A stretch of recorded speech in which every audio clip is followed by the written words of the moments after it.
Hi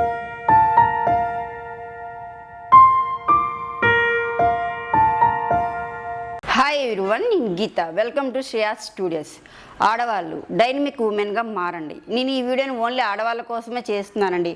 అంటే మగవాళ్ళు చూడొద్దా అని కాదు, చూడండి. చూసి మీ ఇంట్లో వాళ్ళు కూడా ఆడవాళ్ళు ఉంటారు, వాళ్ళకు కూడా ఫార్వర్డ్ చేయండి. అందరికీ హెల్ప్ అవుతుంది. ఆడవాళ్ళు చాలామంది ప్రొఫెషనల్ వైజ్గా కానివ్వండి, పర్సనల్ వైజ్గా కానివ్వండి, ఫ్యామిలీ వైజ్గా కానివ్వండి, చాలా ఎమోషన్స్ కట్టుబడిపోయి వాటి నుంచి బయటికి రాలేక ఆ ప్రాబ్లమ్స్ని ఎలా సాల్వ్ చేసుకోవాలో తెలియక ఆ ప్రాబ్లమ్స్లోనే ఉండిపోతున్నారు. సంవత్సరాలు ఫేస్ చేస్తూ అలానే సఫర్ అవుతూ ఉంటున్నారు. అలా ఎంతకాలం ఏడుస్తారు, ఎంతకాలం బాధపడతారు, ఎంతకాలం ప్రాబ్లమ్ సాల్వ్ చేసుకోకుండా ఉంటారు. మీరు ఏడుస్తారు ప్రాబ్లం సాల్వ్ అవ్వలేదని. సాల్వ్ అవుతుందా ఏడిస్తే? ఎంతకాలం ఏడుస్తారు? 1 మంత్, 1 ఇయర్? అలా మీరు ఎంతకాలం ఏడ్చినా కూడా మీకు ఏడిపే మిగులుతుంది, కానీ మీ ప్రాబ్లం అనేది సాల్వింగ్ అనేది ఉండదు. ఇది రీసెంట్గా నేను ఒకళ్ళని చూశానండి, ఒక వీడియో. ఒక ఆమె బ్యాంక్ ఎంప్లాయ్ అనమాట. వర్క్ ప్రెజర్ వలన సూసైడ్ చేసుకున్నారు. ఇప్పుడు ఇది ఆమె చదువుకోలేదా, ఆమెకి ఏమీ తెలియదా అంటే అన్నీ తెలిసి, అసలు చదువుకున్న వాళ్ళకి చదువులేని వాళ్ళకి తేడా లేకుండా ఇది చదువుకోలేని వాళ్ళే చేస్తున్నారా అంటే కాదు కదా. చదువుకున్న వాళ్ళు, అన్నీ తెలిసిన వాళ్ళు కూడా ఇలాంటి ప్రాబ్లమ్స్ ఫేస్ చేస్తూ రాంగ్ డెసిషన్స్, రాంగ్ స్టెప్స్ వేస్తూ ఉన్నారండి. అలా కాదు, చాలా స్ట్రాంగ్గా నిలబడండి, ధైర్యంగా ముందుకు వెళ్ళండి. ప్రాబ్లమ్స్ అనేది వస్తూనే ఉంటాయండి. చాలామందికి తెలియంది ఏంటంటే, ఆడవాళ్ళకి ఏదైనా ప్రాబ్లం వచ్చిందనుకోండి, అసలు వాళ్ళకి చాలా విల్ పవర్ అనేది పెరుగుతూ ఉంటుంది. అది తెలియక, ఆ పాయింట్ తెలుసుకోక ఆ ప్రాబ్లంలనే కొట్టుకుపోతూ ఉంటున్నారండి. ఇది నార్మల్ పర్సన్ నుంచి సెలబ్రిటీల వరకు కూడా ఇలాంటి ప్రాబ్లమ్స్ ఫేస్ చేస్తూ ఉన్నారు. హస్బెండ్ వేరే మ్యారేజెస్ చేసుకున్నా అండ్ అత్తమామల ప్రెజర్ ఎక్కువైనా కూడా అలానే సాల్వ్ చేసుకోవడం తెలియక బాధల్లోనే ఉండిపోతూ ఉన్నారు. అలా మీరు ఎంతకాలం ఉన్నా కూడా మీ బాధలకి సొల్యూషన్ అనేది దొరకదు. అందువలన ఆ బాధల నుంచి ఏ విధంగా బయటపడతారు, మీరు ఏ విధంగా డైనమిక్గా మారాలి అంటే, ఫస్ట్ మనకి ఎవరైనా సరే కావాల్సింది ఆడవాళ్ళకి సెల్ఫ్ కేర్ అండి. సెల్ఫ్ కేర్ అని వెరీ ఇంపార్టెంట్ అనమాట. ఒక్కరోజన్నా మీ గురించి మీరు ఆలోచించుకున్నారా? ఎంతసేపు ఫ్యామిలీ, పిల్లలు, అత్తమామని చూడాలి, బిజినెస్ చేసుకోవాలి, జాబ్ చేసుకోవాలి, అవన్నీ చేసుకొని ఇంట్లో పని కూడా మీరే చూసుకోవాలి. మరి మీరు ఎక్కడ కనిపిస్తున్నారు? ఒకసారి మీ గురించి మీరు చూసుకుంటే మీకు తెలుస్తుంది అనమాట. మాకెక్కడ టైం ఉంటుంది, పిల్లలు, ఫ్యామిలీ, బిజినెస్, జాబు ఇవే సరిపోతున్నాయని చెప్పేసి చెప్తూ ఉంటారండి. ఇలా సాకులు చెప్తూనే ఉంటారా? ఇప్పుడు మోడీ గారు లాంటి వాళ్ళకే టైం సరిపోతుంది. ఆఫ్టర్ ఆల్ మనం అన్ని పనులు చేసుకుని మనం ఎందుకు టైం కేటాయించుకోలేము? మన కోసం మనం చేసుకోవాలి కదా. ఇప్పుడు మనం ఏదన్నా పడిపోయామనుకోండి, ఆడవాళ్ళని ఎవరు చేస్తారు? మన పనులు మనమే చేయాలి. ఆడవాళ్ళకి 365 రోజులు వర్క్ ఉంటుందండి. ఏ ఒక్క రోజు కూడా మనం తప్పించుకోవడానికి లేదనమాట. అన్నీ తప్పించుకున్నా కూడా కనీసం పిల్లల పనులైనా మనం చేయాల్సిందే. అలాంటప్పుడు మనం ఎంత స్ట్రాంగ్గా ఉండాలి, సెల్ఫ్ కేర్ అనేది ఎంత జాగ్రత్తగా తీసుకుంటూ ఉండాలి.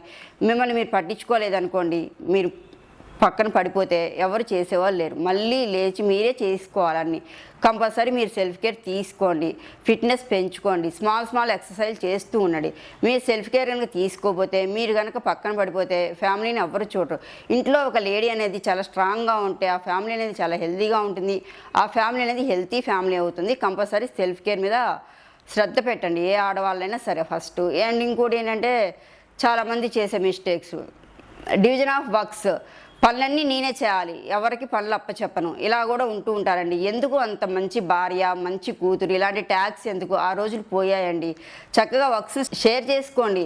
హస్బెండ్కి షేర్ చేయండి, కిడ్స్కి షేర్ చేయండి, ఇంట్లో ఉన్న ఫ్యామిలీ మెంబర్స్కి షేర్ చేస్తూ ఉండండి. ఇప్పుడు పిల్లలకు కూడా వర్క్స్ షేర్ చేసామనుకోండి, అలవాటు అవుతాయి. చిన్న పనులు చెప్పడం, పనులన్నీ నేనే చేయాలి. ఏం చేస్తారు? ఆఫీస్కి వెళ్తారు, జాబులు చేస్తారు, వచ్చి మీరే చేయాలి ఆ పనులన్నీ. అలా మీకు బాగా బర్డెన్ అనేది పడిపోతుంది. మీరు ఇంట్లో హస్బెండ్కి షేర్ చేయండి, ఇంట్లో ఫ్యామిలీ మెంబర్స్కి షేర్ చేయండి, మీ పిల్లలకి షేర్ చేయండి. And emotionally strong. చాలామంది ఎమోషనల్గా వీక్ అయిపోతూ ఉంటారండి. చిన్న వాటికి కూడా ఏడుస్తారు, సఫర్ అవుతారు, బర్డెన్ పడిపోతూ ఉంటారు. అలా ఎమోషనల్గా మీరు వీక్ అయినంతకాలం మీకు ప్రాబ్లంకి సొల్యూషన్ దొరకదు. ఎవరైతే ఎమోషనల్గా స్ట్రాంగ్గా ఉంటారో, ఎన్ని ప్రాబ్లమ్స్ వచ్చినా కూడా వాళ్ళకి ఒక ఆలోచన వస్తుంది, ఆ ప్రాబ్లమ్ని ఎలా సాల్వ్ చేసుకోవాలనే థాట్స్ అనేది వస్తూ ఉంటాయండి. ఎప్పుడైతే ఎమోషనల్గా వీక్ అయిపోయారో మీకు ఒక ఆలోచన కూడా రాదు, మీరు ఒక స్టెప్ కూడా ముందుకు వెయ్యలేరు. అండ్ ఇంకోటి ఏంటంటే ప్రాబ్లమ్ సాల్వింగ్. చాలామంది ఆడవాళ్ళు వేరే వాళ్ళ మీద డిపెండ్ అవుతారు. ఎవరన్నా ప్రాబ్లం సాల్వ్ చేస్తే బాగుండు, ఎవరన్నా నా సమస్యను పరిష్కరిస్తే బాగుండని. ఎవరు చేస్తారండి? ఎవరు ఎందుకు చేయాలి? అది తెలియక మీ ప్రాబ్లం వస్తే మీరే సాల్వ్ చేసుకుంటారు. మీకు ఈ ప్రాబ్లం వాళ్ళకి కొత్త, మీరు ఎన్ని చూసుంటారు. హస్బెండ్లు చేసే టార్చర్ వలన కానివ్వండి, అత్తమామల ప్రెజర్ వలన కానివ్వండి, ఆడపడుచుల ఇన్వాల్వ్మెంట్ కానివ్వండి, సిఎస్లు కానివ్వండి, హెల్త్ ఇష్యూస్ కానివ్వండి, ఒక్కటా ఆడవాళ్ళని చూసేది. ఎన్ని చూసుంటాము, ఎన్ని దాటుకొని ఈ స్టేజ్ వరకు వచ్చాము. అవి ఎవరు సాల్వ్ చేశారు? మనకి ఎవరు చేయలేదు, మనమే చేసుకున్నాము. అందువల్ల ఎవరి మీద డిపెండ్ అవ్వకండి. ప్రాబ్లం వస్తే మీరే సాల్వ్ చేసుకోండి.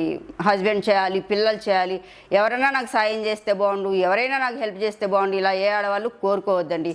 ఏ ప్రాబ్లం వచ్చినా కూడా మిమ్మల్ని మించిన సాల్వ్ అనేది ఎవరు చేయరు. కంపల్సరీ మీ ప్రాబ్లం మీరే సాల్వ్ చేసుకోండి. అన్నీ దాటుకొని ఇక్కడ దాకా వచ్చారు, అది మాత్రం మీరు ఎప్పటికీ మర్చిపోకండి. అండ్ ఫైనల్గా నేను చెప్పేది ఏంటంటే, కొంతమంది కొన్ని కండిషన్స్ కానివ్వండి, కొన్ని ఎమోషన్స్ కానివ్వండి, కొన్ని అటాచ్మెంట్లు కానివ్వండి, కట్టుబడిపోయే ఆడవాళ్ళు ఏం చేస్తూ ఉంటారంటే, వేరే వాళ్ళ మీద డిపెండ్ అవ్వడము, వాళ్ళ క్యారెక్టర్ని లూజ్ చేసుకోవడము, ఇలాంటివన్నీ చేస్తూ ఉంటారండి. పరిస్థితుల సిచ్యువేషన్స్ వలన కానివ్వండి.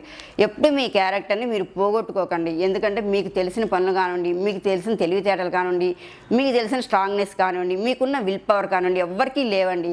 మీరు ఎమోషన్స్కి, అటాచ్మెంట్కి, సెంటిమెంట్స్కి లోపడిపోయి మీ క్యారెక్టర్ని ఎప్పుడైతే మీరు వీక్ చేసుకున్నారో కంపల్సరీ మీకు వేరే వాళ్ళ మీద చులకనవుతారు. అండ్ ఎప్పటికీ వేరే వాళ్ళ మీద డిపెండ్ అయితేనే ఉంటూ ఉంటారండి.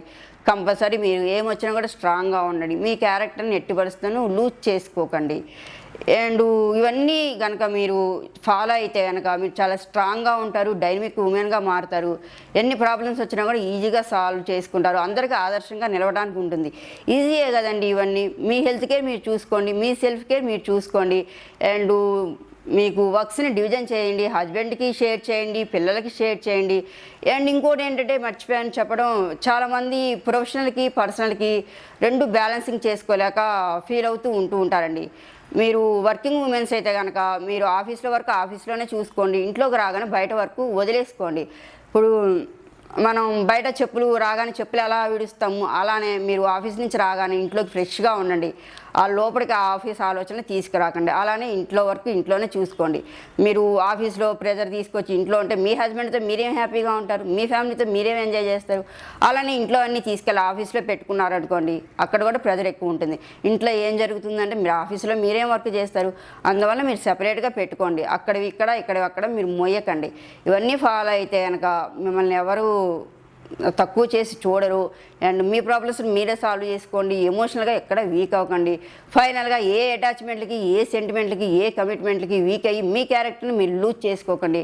ఒక స్ట్రాంగ్ ఉమెన్గా, ఒక డైనమిక్ ఉమెన్గా మారండి.